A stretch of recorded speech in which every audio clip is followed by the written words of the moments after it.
The iconic image of Lucas McCain in The Rifleman is etched deep in the memories of audiences, yet few know that Chuck Connors' real life was even more dramatic and enigmatic than the show.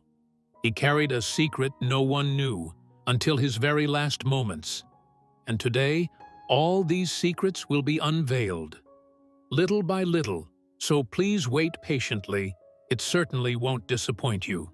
If Chuck Connors left a mark on your childhood memories, don't forget to leave a like as a silent tribute to this legend. From Brooklyn to early Aspirations, before he became known as the Cowboy, Lucas McCain, Kevin Joseph Aloysius Connors. Chuck Connors endured a challenging childhood in Brooklyn during the Great Depression. Born in 1921 into a poor Irish immigrant family, Chuck grew up in an era where millions struggled to survive. His family lived frugally, but they always had each other, as Chuck shared. Chuck's childhood was filled with sports on the sidewalks of Bay Ridge.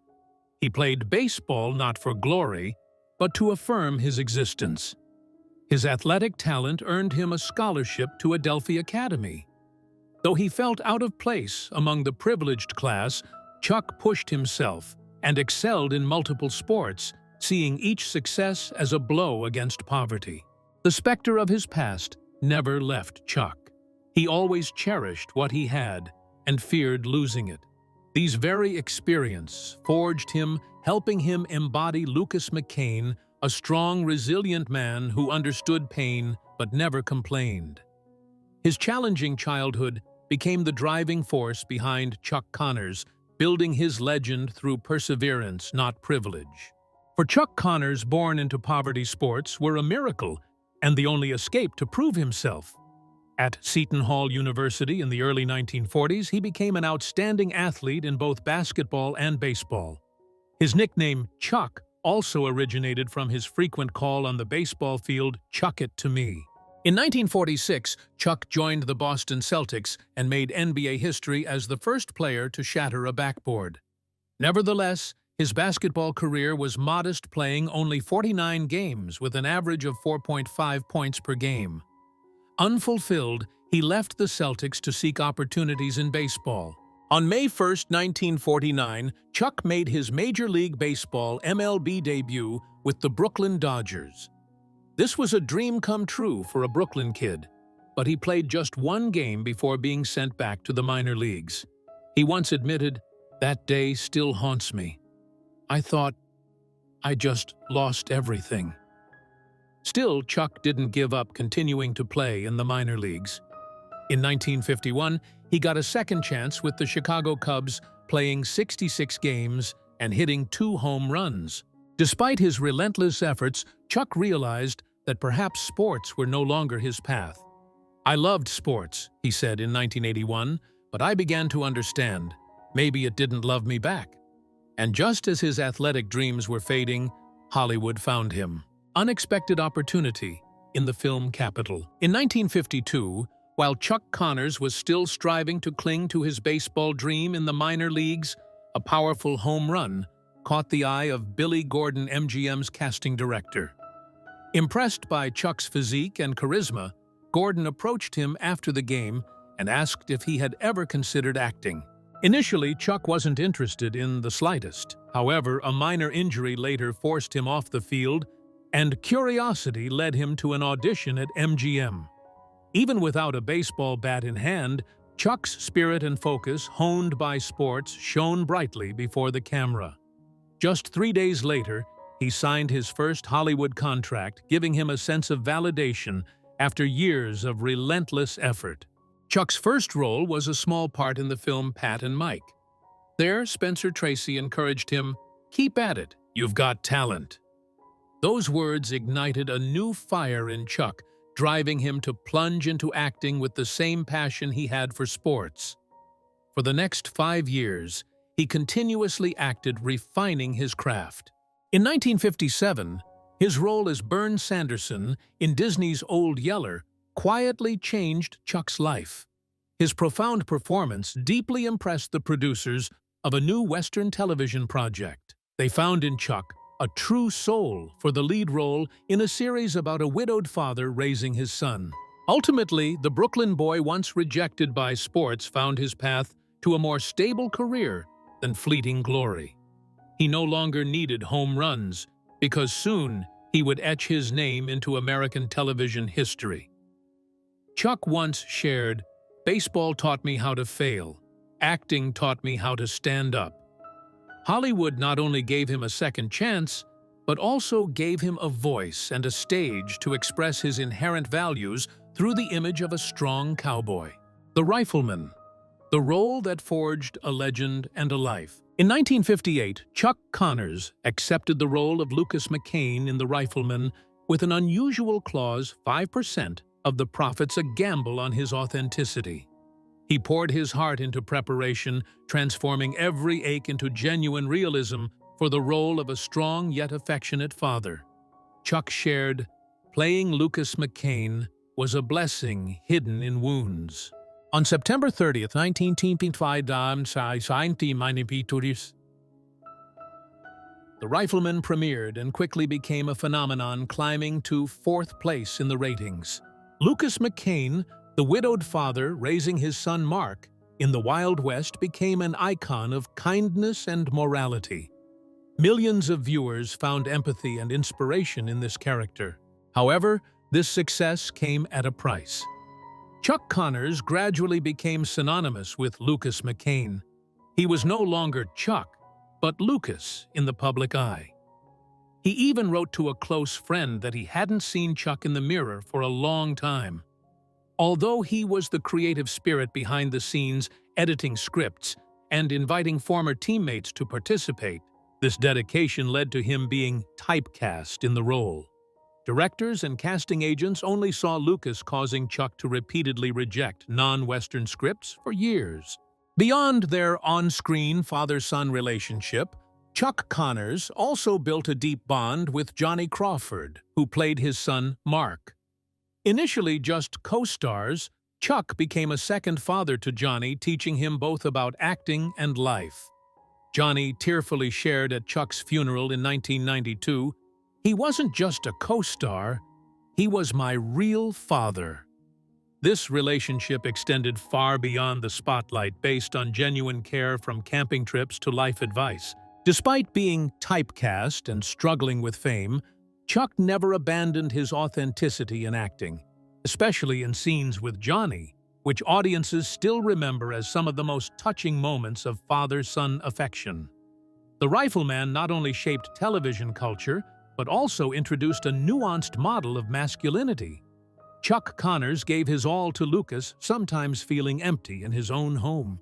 When The Rifleman concluded after 168 episodes, Chuck Connors had become Lucas McCain in the public's perception, with no distinction between the real man and the legend.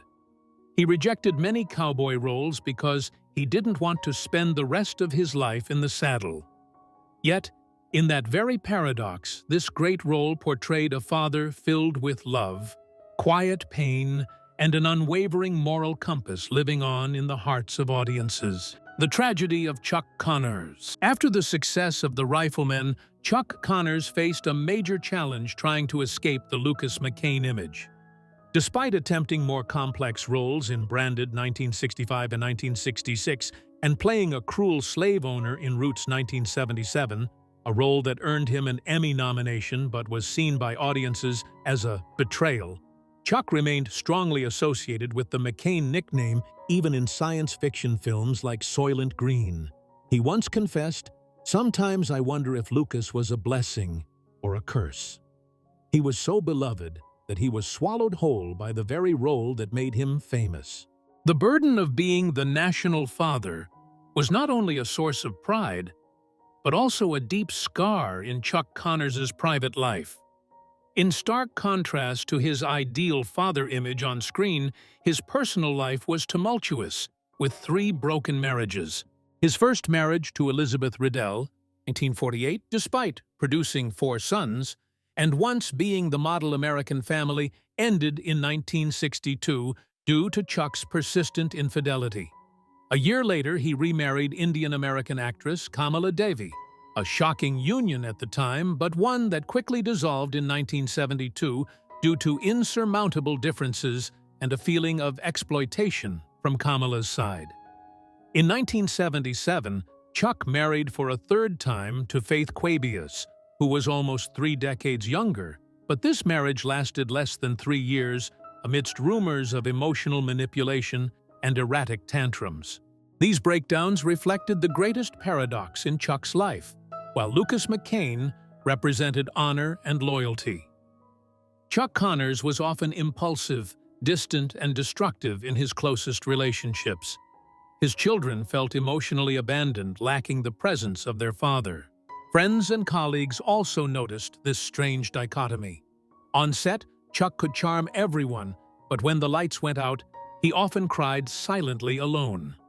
Some actresses refused to work with him due to boundary-crossing behaviors, although these were never publicly exposed. His outward charm masked an erratic, unpredictable personality, shifting from warm to cold in an instant. Over time, as his career gradually faded, these issues became more pronounced. Sudden outbursts of anger and disturbing interactions with young women became subjects of gossip. Many saw him as a soul trapped beneath the facade of Lucas McCain. After Chuck Connors' death in 1992, the full picture of a complex man gradually emerged. His deepest tragedy wasn't in his failed marriages, but in the unbridgeable gap between the man the world admired on screen and the man who was often absent in his own life. Chuck Connors was a complex character with hidden pain beneath the smile of an ideal father, which only truly came to light when the final curtain fell. An enduring legacy. Perhaps the most poignant aspect of Chuck Connors' legacy lies not in his imperfection, but in the truth that he inadvertently taught us the most brilliant legends often cast the heaviest shadows. In the final chapter of his life, the line between character and real person blurred once more, but this time with undisguised vulnerability and rawer emotions than ever before. In 1991, nearly 3 decades after The Rifleman ended, Connors returned as Lucas McCain in The Gambler Returns, a final, poignant appearance.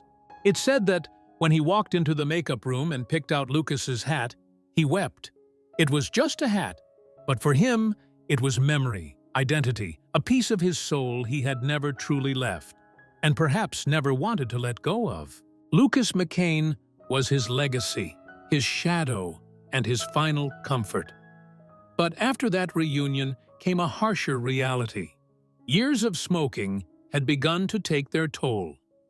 In early 1992, Connors was diagnosed with lung cancer, not long after he was hospitalized for pneumonia. A few months after his last portrayal of Lucas Chuck Connors passed away on November 10, 1992, at the age of 71.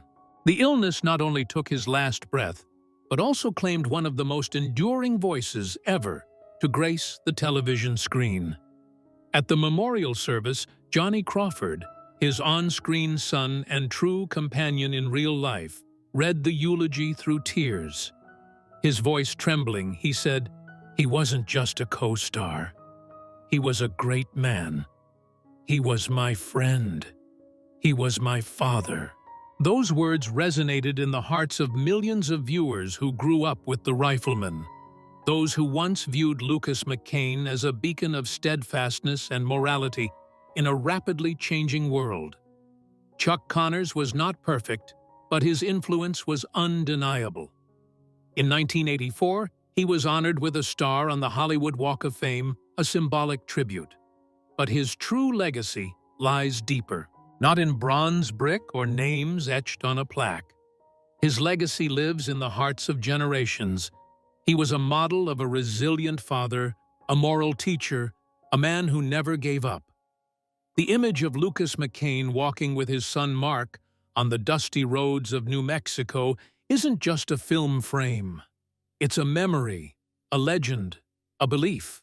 To this day, The Rifleman remains one of America's most beloved television series, especially in the hearts of older viewers, those who still vividly remember the feeling of their families gathering around a black-and-white television living through every lesson of courage, discipline, and love.